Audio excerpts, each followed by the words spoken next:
Leon Rose has to be somewhere right now, smiling from ear to ear because of the latest reports that we received from NBA insider Brett Siegel. It sounds like things in the Minnesota Timberwolves are not going exactly as planned. They are in crisis mode, and the latest reports indicate that they could potentially be looking to move Donte DiVincenzo, one of the main pieces in the Karl-Anthony Towns trade. Reports at the time indicated that if the Knicks did not include DiVincenzo in that deal, they likely would have never landed Towns. And now, only a few months later, they're now looking to potentially move him for another player. We're going to break down all of these latest reports and so much more today. If you're not already subscribed to the channel, go ahead and hit that subscribe button now. And make sure you have notifications turned on so you don't miss a second of the new content. And now, let's get started. The Timberwolves are looking to trade Donte DiVincenzo. Now, this is a Knicks channel, and normally I wouldn't cover a trade or a trade interest from another team because this honestly has nothing to do with the Knicks. But the reason I'm talking about it today is because Leon Rose basically stole from the entire league by making this Karl-Anthony Towns move. Let's put this in perspective. We're a few months out from this trade. The Minnesota Timberwolves do not look like the same team they did last year. Julius Randle, not fitting exactly well with that unit. Donte DiVincenzo probably had higher hopes for what he was going to look like with the Timberwolves. Maybe he even wanted to start, but as of right now, his shooting not looking like what the Timberwolves expected. And it seems like due to all of this, they could potentially move him for another player at the trade deadline. Let's break down the latest reports from NBA insider Brett Siegel. According to him, Donte DiVincenzo is a potential trade candidate. Here's the following quote. Donte DiVincenzo is being viewed as a potential trade candidate for several contending teams around the league. While the Timberwolves value DiVincenzo's skill set, the 27-year-old combo guard was not thrilled with the idea of coming off the bench after being traded. Before anybody says it, no, the Knicks are not looking to trade back for Donte DiVincenzo. Honestly, I don't think they have the cap or the players in order to get Donte DiVincenzo from the Minnesota Timberwolves. Even if they did, I doubt the Timberwolves would want to make any other moves with the Knicks. After the way this trade looks, it looks like the Timberwolves fell right on their face. One of the worst trades that they could make. But for the Knicks, even though early on it didn't look good and our defense still needs work, we are on a 4-game win streak. Our offense looks like some of the best in the entire league. Best offense that I've seen for any Knicks team in my entire life. That's what we got back. Karl-Anthony Towns, arguably joining a new team, doing what he's been doing, especially offensively.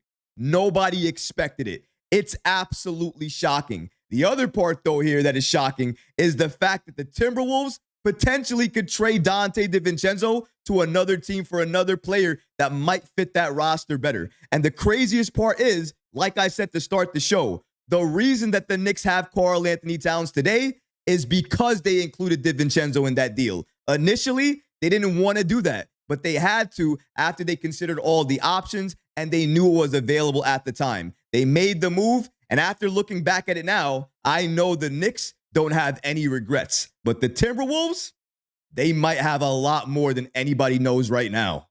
Shout out to Knicks Muse on the app X, who gave us the following comment when he saw this report. The Knicks trade package for Karl-Anthony Towns. Obviously, we got Karl-Anthony Towns, and the Timberwolves got Julius Randle and Donte DiVincenzo. Yes, they got a couple of other players and things like that as well, too. But honestly, these were the two main players that they traded for. And as of right now, this trade for them looks like a failure. Julius Randle, who does not seem to get along with Rudy Gobert, can be a free agent at the end of the season.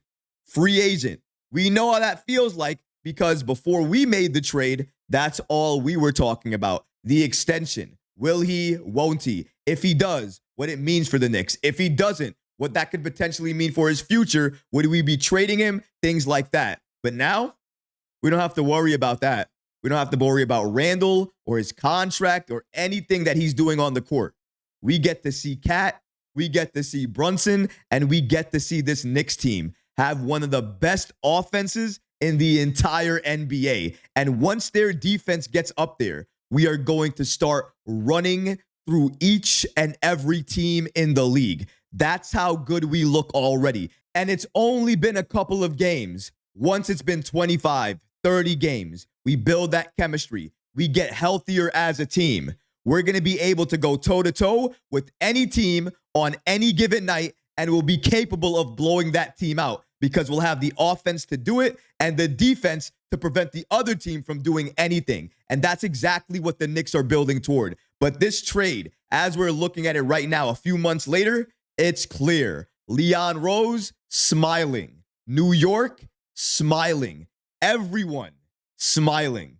Except the Minnesota Timberwolves, because now they have two problems on their hands. Julius Randle, his fit, and his free agency. Donte DiVincenzo, his shooting, and potentially him being upset with coming off the bench and not starting. But maybe when he got to Minnesota, they might have told him that he might be starting depending on how he looks. But honestly, given the way his defense looks, given the way his offense looks, his shooting looks, his playmaking looks, it's not great. His turnovers as well, too, not good at all. I don't blame the Minnesota Timberwolves for not starting him. He would be off the bench for New York as well, too. So I don't know why he would be upset with that. He's a guy normally that understands his role, his position, and understands how the team is flowing. And if he knows he just doesn't have it right now as a starter, he absolutely is okay with his role coming off the bench and being that type of impactful player. So I'm not sure how fully I believe that DiVincenzo is upset with his role with the Timberwolves, because they said the exact same thing about him when he was with the Knicks and he was leaving and we were trading him, that he was quote unquote unhappy about coming off the bench.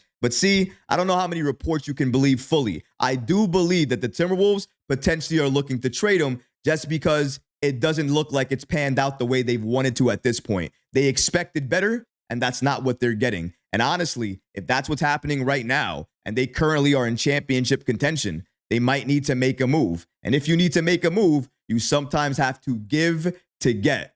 They probably don't want to give up DiVincenzo, but if they want another significant piece to pair alongside Ant Edwards, Rudy Gobert, Julius Randle, that entire team, they might need to give up somebody that they really like. And that player might be DiVincenzo. And according to these reports from Brett Siegel, it looks like the Minnesota Timberwolves are leaning in a direction to potentially trade Donte DiVincenzo at the trade deadline.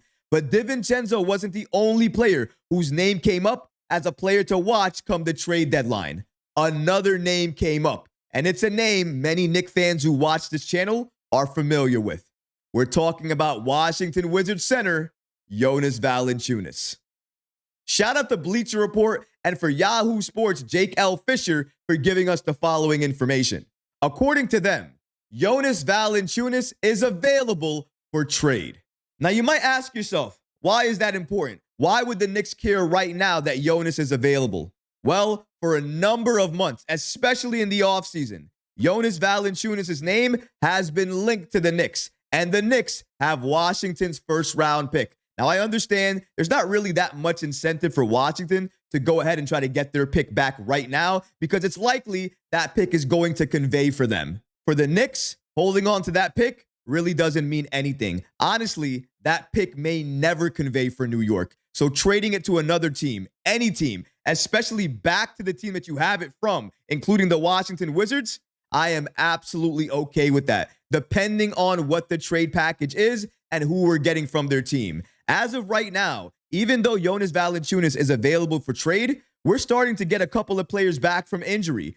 Precious Achiuwa is one of them, and he's likely going to be a player you need to include in a deal to get Jonas on this team. Mitchell Robinson, he's also coming back from injury. He'll be back in January. We have Deuce McBride coming back as well. So we're going to have a lot of players off the bench that we're going to play already with the lineup that we already have. Maybe Tom Thibodeau goes to a 9-man rotation, and I'm hoping that he does once he gets Mitchell Robinson back, because we'll need to in order to give him minutes. But if the Knicks are looking at Jonas Valanciunas, I don't know if they're going to make that trade right now until something forces them to do that. Maybe if Precious Achiuwa doesn't look the same after the injury or is not playing the same way that we expect. Or maybe Mitchell Robinson, he comes back, Maybe he gets injured. Maybe he continues to rehab and has to rehab even more and doesn't come back when expected, or a number of other things regarding Mitchell Robinson. I'm not sure, but if something happens with him, it might force the Knicks' hand and make them make a trade for another big man. And clearly, they've had interest in Jonas.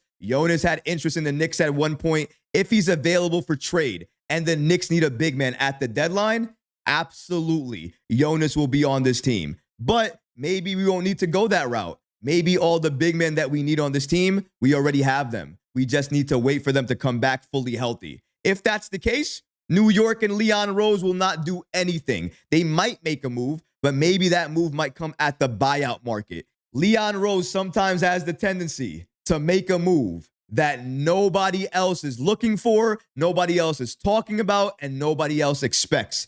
So if the Knicks do make a move and we get another player, it might not be Jonas. It might be somebody that we're not even thinking about right now. And Leon probably has to be one of the happiest people in his life right now. Not only does he not have to deal with that, but he traded that problem away and now has a team that looks like a championship contender. And they continue to look like that as they get better, win games, and gain that chemistry.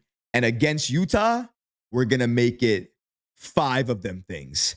Mark my words. But what about you guys? What do you think about the collapse happening in the Minnesota Timberwolves organization as potentially they could look to trade Donte DiVincenzo? Let me know how you feel about that in the comment section below, guys, because honestly, I would love to hear from you. But that's going to do it for this episode. I hope you enjoyed it. And if you did, go ahead and smash that like button, leave a comment below. And of course, guys, please subscribe to the channel.